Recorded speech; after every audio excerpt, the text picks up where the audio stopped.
Hello, everyone, and welcome back to HR Tech Chat at 360 Insights. I am Jennifer Dole, and super excited to be here today to dive into a conversation about team experience with James Brogan, CEO and co-founder of PepTalk. Welcome, James.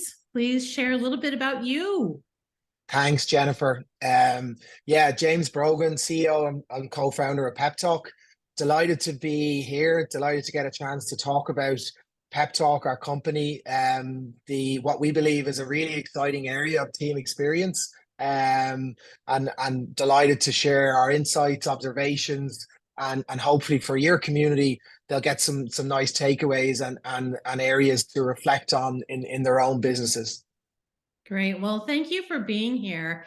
Really appreciate it. I know you're busy. Let's dive into team experience. I haven't really heard anyone talking about team experience. What is it? Yeah, listen, and to give you a bit of background first, Jennifer, I come from, and our co-founders come from a high performance background. So I would have spent a lot of time in my 20s being exposed to high performing teams in Ireland. Would have played a sport there that's the most popular sport in Ireland, equivalent to anything you might have in the US in terms of its popularity. But the big things we took out at that time was, I think, firstly, the importance, what are those characteristics or fundamentals that make up great teams? And for me, the big thing about a great team, it doesn't happen by accident. It Yeah. has to be intentionally focused on. And I think what we believed from our experience there was that organizations increasingly in this new world of work now are having to be much more intentional about what they do. So that intentionality and the need now to look at our teams and our organizations differently. That was probably the first big lesson we took from our time playing sport, and really that's now in the DNA of Pep Talk. The second is definitely around, for me, this was we took away this idea of, and it's a little bit of a cliche, but a team is only as good of all of its parts. So it's no good. And I think for a long time, and a lot of technology systems out there focus a lot now on individuals, individual performance, individual recognition, where again, the idea being that we need to create more of a team-centric approach, and the idea of team experience and that idea of a team ethic is really what I think differentiates, from our experience in sport, great teams from good teams. And it also allows organizations to consider, maybe we need to measure different things. Maybe we need to look differently at our organization's capabilities, and maybe we need to focus on that team. So really, yeah, I mean, the DNA and the story of Pep Talk is about founders that had incredible exposure, not only to great teams, but also great leaders within those teams. And I think that's probably the final area that I think we took from our own direct experiences of working and being part of sport. It was that leadership can be something that can be really built, and there's skills that we all can learn to be better leaders. And there was an incredible stat I think I read a couple of weeks ago, that right now, 2/3 of people's connection to culture in an organization is totally built around their manager. And the Mhm. second piece, in terms of my feeling of belonging and togetherness and happiness at work, my manager is way more important than my doctor, way more important than my therapist. She is the most important part of that. How does it feel? How does it feel to be part of Yeah. this organization? So to summarize, they were probably three of the really key principles that we took when we decided to take Pep Talk and build a technology product that we felt would change how people and organizations look at their organization. And obviously, what we really feel now, to summarize it, the culture of the organization has shifted, whereby the team is really now where it all happens. It's where we get our work done. It's Mhm. where we feel either part of the organization or we don't. We're not really all in the office at the same time now. So I think for organizations to sort of come out of COVID and continue to do the same things, continue to measure the same way, but people are different. We're quite different. We believe that, from a personal perspective, the employer-employee sort of contract, those beliefs and behaviors that both sides have, I think they've changed as well. So for a ton of reasons, Jennifer, as I've outlined, in terms of why we think teams are really important, but really why we believe team experience, which really is for us about habits and behaviors. It's about doing things intentionally every week, every month, to bring about a better sense of emotional proximity. So as you feel closer. I don't think we have a problem with connection in the context of productivity tools and all the different things that can allow us to connect and communicate, but that's not proximity. That doesn't bring you that sense of feeling close to someone. So I think that's probably that missing link when it comes to organizational behavior right now. The team experience is a really new concept. It's something that we over the last 2 years have been building, and we're really excited about coming to the US. We're really excited about working with organizations that I think are still struggling to kind of figure out how to approach this new world paradigm we have. So yeah, in summation, really excited about team experience and what it can do. There's so much to unpack in what you just shared. So let me see if I can start Yeah. with a basic question. So you've really kind of moved beyond this idea of employee experience that everyone's talking about, and saying that there's more to the employee experience than just that The individual employee. perspective. Yeah, I think that, yeah, like to break it down, Jennifer, yeah, we need to think of the employee, but we need to think about the environment by which that employee is interacting with the organization. And we are very, very strong in believing that the environment that is most important to that employee is their team. And we need to think differently therefore about how that experience shows up on a weekly. And so it's really just a more focused approach to the employee experience, acknowledging the different elements within that, but the context, the environment, we believe has shifted, whereby the employee experience is really centered on your team now.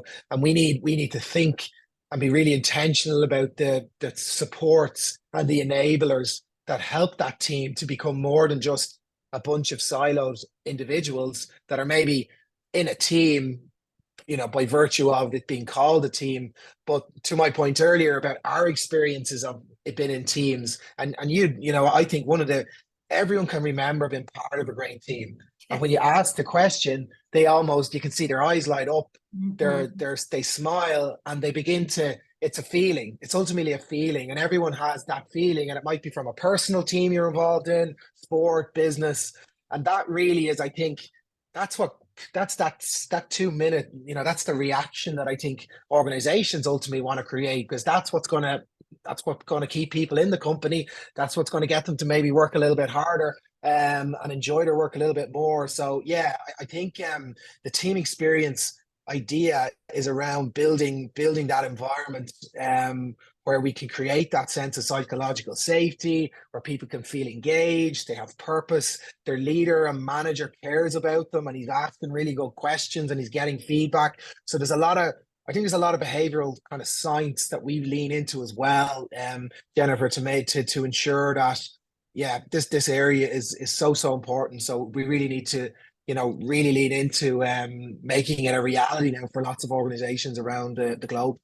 Yeah, I certainly appreciate how you're bringing psychology into this. And you've mentioned the word emotional proximity. Can you tell me a little bit more about that?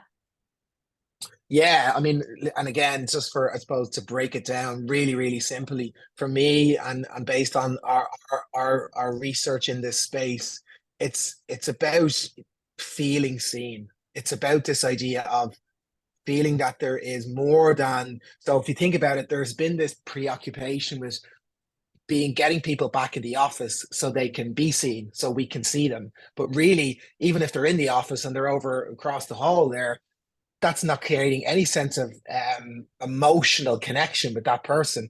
So for us, emotional proximity it's about creating the environment where we are able to have better conversation, to have human conversations about How are you feeling about working in our organization? What can we be doing more? What can we be doing better on? And that's really where Pep Talk's whole idea is, the idea that we start every month by doing what is simply a check-in. So we'll check in with the team to see how are we getting on. That immediately, Jennifer, opens up what we believe is an environment where people can actually begin to feel a little more vulnerable and start maybe kind of engaging in something that is more than just, well, here's my work to do for the week, and if you need me, I'm here, but otherwise we're never going to have a conversation. So I think emotional proximity is about vulnerability, and it's about innate through conversations and habits, creating a positive environment where people feel that sense of trust and psychological safety to be able to say, listen, I'm a bit concerned, I don't feel we're connected, I don't feel teamwork is an issue.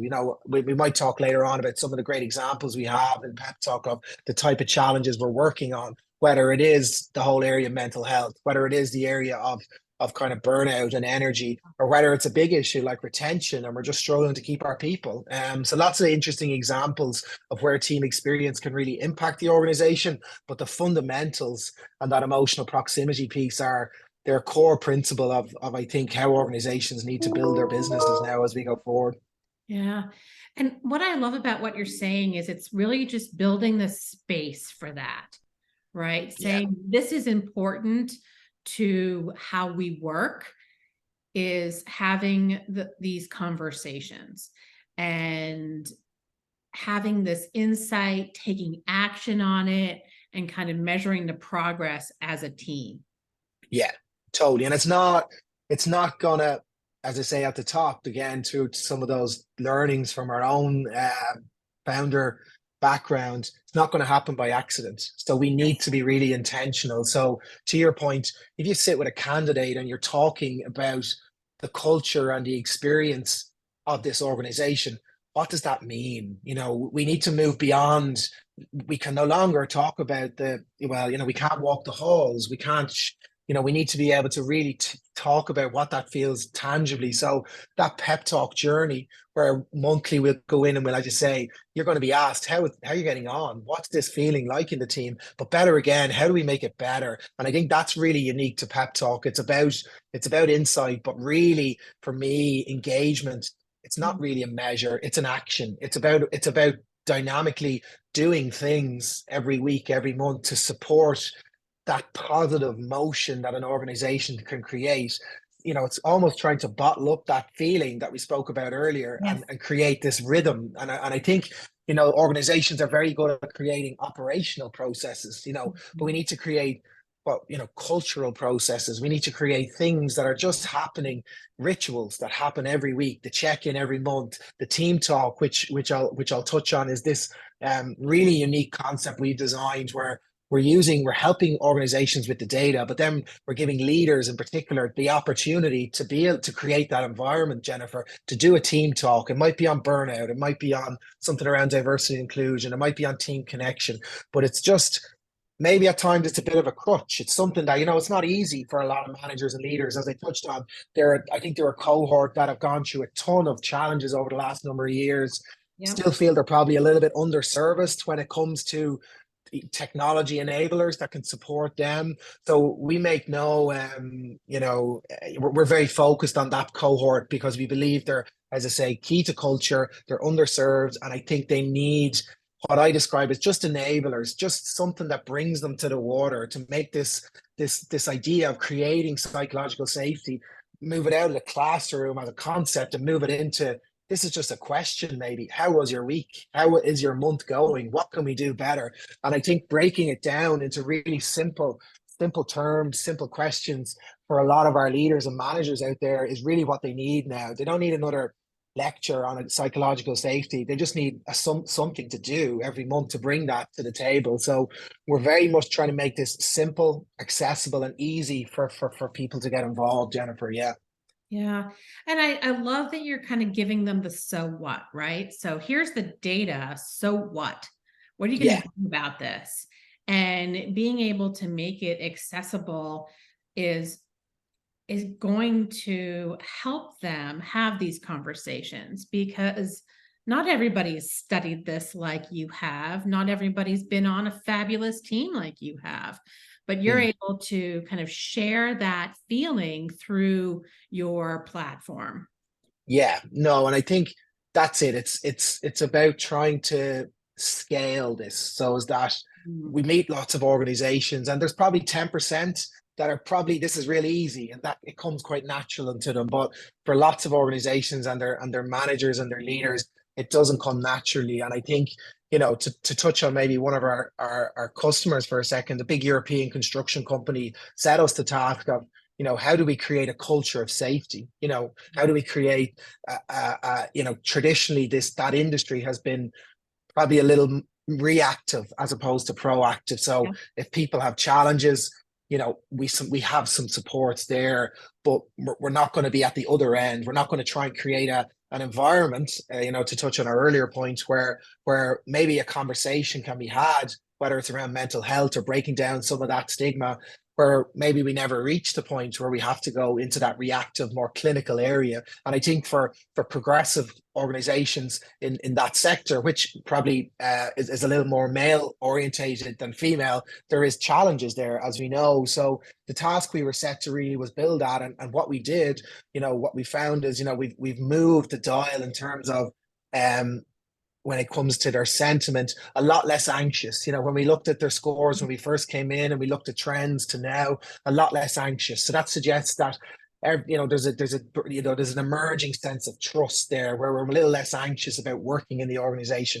But two, to your point about the scale, we've ran over 300 team talks in that organization. So if you think about that from a positive cultural piece, that's for me is that's culture transformation. That's Mhm. something that now is becoming a habit and a behavior in the organization. And I think having that scalability in what we do, making it easy for managers to have a conversation. And we've no doubt, and we're very proud that, that the impact we've made there in terms of building trust, reducing the anxiety in the organization, and ultimately that they don't need to rely on EAP. They don't need to rely on some of those other clinical resources because the culture is now there where we're stopping or kind of having a better conversation further up that sort of chain, if you get me. So we're very proud of that one in particular. And I think that industry is one where a culture of safety can transform those type of businesses. And I think that's the general. I think a lot of organizations are looking at this as much more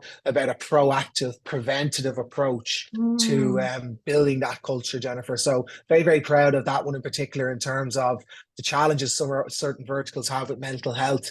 But it's not about we have a mental health issue. Let's just go and get some mental health programmatic support. It's looking more strategically at the culture in the organization because that's more sustainable. Ultimately, that's kind of what's going to make the change stick. Yeah, it's interactions in these Mm. everyday moments Yeah, that you're targeting.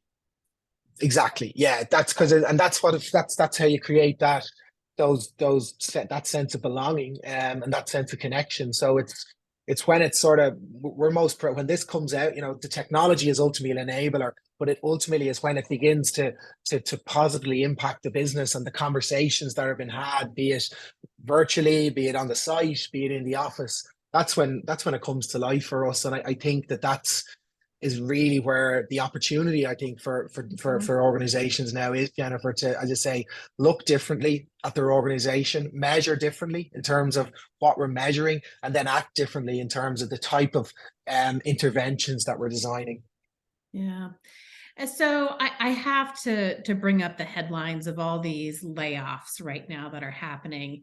And I think about the survivors of these layoffs and these Yeah, restructurings and how having access to this platform would make such a difference in kind of rebuilding the culture of the organization, rebuilding the teams and the confidence. Do yeah. you see that? Oh, yeah. Listen, I think I don't think you can underestimate the enormous change that is now occurring in a lot of those organizations. And I think with any sort of change, Jennifer, comes a huge amount of um, um, at times anxiety for the employee base that have been left. So when you think of it in terms of what we spoke about earlier, the ability for an organization to to be able to understand how are we feeling about these changes, because it isn't just going to be a week, it'll be a number of months or maybe even a year of transition from where we were to where we've been. And that idea of pep talk being able to go in and generate those insights, get a sense of where we're at as a team, because you'll probably have some teams that are okay and you're going to have some teams that, again, coming to my point about one size fits all here isn't going to really work. You need to be much more granular and focused, but being able to at source understand some of those challenges and then begin to start dealing with them. I think that's a very important part of the change process that is sometimes missed, where we're Mm. just so focused on, okay, we've less people are going to have to do less things, but what's that feeling like for me? Because ultimately, if I'm not really engaged or energized about these changes, um, it isn't going to succeed. So I think organizations, in some ways, the easy part is the operational and the plan to operationalize how we're going to change. But the human beings that are left in the room, what are we doing for them? And I think that's the idea of where pep talk can play a really big role in elevating the importance of thinking about how people are feeling about what this is meaning for them, and then also intervening and acting on that in a very immediate fashion. So I think that's where ultimately they're going to have to re-energize and reimagine some of the experience of those employees. And how amazing would it be to go in and talk about team experience, for example, as a way of looking differently as how we're going to interact now going forward. So I think from some of that challenging environment, a solution like pep talk can definitely provide a renewed momentum into an organization. But I think that sort of motion, Jennifer, I think can really help with what is a challenging environment. But acknowledging the importance of the human being in the room is really where you're going to get that re-engagement, I believe. Yeah. And the aha moment for me through that is, if you're doing an employee survey, you're not doing it as regularly as change is happening. Yeah, But with pep talk, you're in there building those habits, building that routine, having that be the constant as people come onto the team or exit the team. yeah, So, yeah. It's exactly that. And I think that's the biggest challenge with and this is not like the surveys have a role to play. But the challenge is, how do we dynamically use this data to intervene in a with a speed and with an urgency where the issue or the challenge hasn't kind of disappeared. So I do think the idea of being really focused on what data we want to get from the employees, and that's where the team experience, in terms of the when we've looked very closely at what we believe are those areas that impact team performance and team dynamics, and that's what we're zoning in on. So that means we can't ask, we want this to be, the check-in, that piece of the journey take less than 10 seconds. So you're getting in and you're getting that, it almost feels like that. Yeah, your timeout in basketball, that little kind of timeout, 10 seconds, and then we're back on the court and we're going again, and we'll take another timeout, and it's just that motion. So it's a survey, I think, is a slightly different type of intervention, and the challenge is action. But I think what we believe, this pep talk is just running. It's always running in the background. It's what your habits and behaviors are built on. And the more we work with organizations, Jennifer, the better we get to understand them, the better we get to understand their maybe it's like the natural ebb and flow of a human yes. being. And the organizations are ultimately a group of individual people that are there, and they all have their own rhythms. So the idea that organizations aren't in any way analyzing the rhythm of their people, it feels like, that's a real missing data point, not only for the performance of the business, because that's ultimately, we want organizations that are looking to perform, to be out, and maybe, as you say, with less than they've had before. So having a sports team would never go on the field without understanding that now. And I think that idea of seeing your team as something that we can build a rhythm around how we're feeling and how we're getting on a monthly basis. That's for personally, I'm really excited about what that could do. And we use it ourselves and Pep Talk, and we see the impact ourselves. So I think for bigger organizations, there's a ton of really exciting opportunity there. Yeah, I do too. I feel like we've just scratched the surface on Yeah, so we many could talk different for hours. areas. You Yeah. just can't cover it all in a short period of time. But you've really kind of demonstrated enthusiasm and expertise in this area of team experience. And I look forward to following your progress and your customers' progress and really um, using these behaviors and routines as a way to help companies grow. And so, Yeah, we're really excited because I think ultimately, every organization right now is struggling with connecting their culture. They might have a challenge with retention, they may have a challenge with engagement, and we need to do something different to sort of address those concerns. And I think that's where team experience as a concept, I think our ability to help leaders is a very important component to that. And then the measures and the actions that we can drive off the back of it, Jennifer. So yeah, we're excited to be in the US. We're already, having such wonderful conversations with the companies that we're already chatting to. I think there's a ton of excitement about the space, and it's something different. And I think that's what we need now. We need to think differently. And I think that's what Pep Talk is ultimately bringing, is a different perspective on challenges that organizations have been dealing with now for a number of years and maybe not getting the results that they might hope for. And, we some amazing stats around a big telecommunications company that has seen retention drop by almost 10% off the back of a year-long engagement with Pep Talk. So, for organizations out there that are struggling with, are worried about, losing their best people, which is really a focus, I'm sure now, keeping our best people and engaging them. We'd love to obviously have a conversation. But again, want to thank you and the team for today and getting a chance to, as you say, we could talk for a number of episodes, I think, to really dig into things. But yeah, enjoyed the conversation.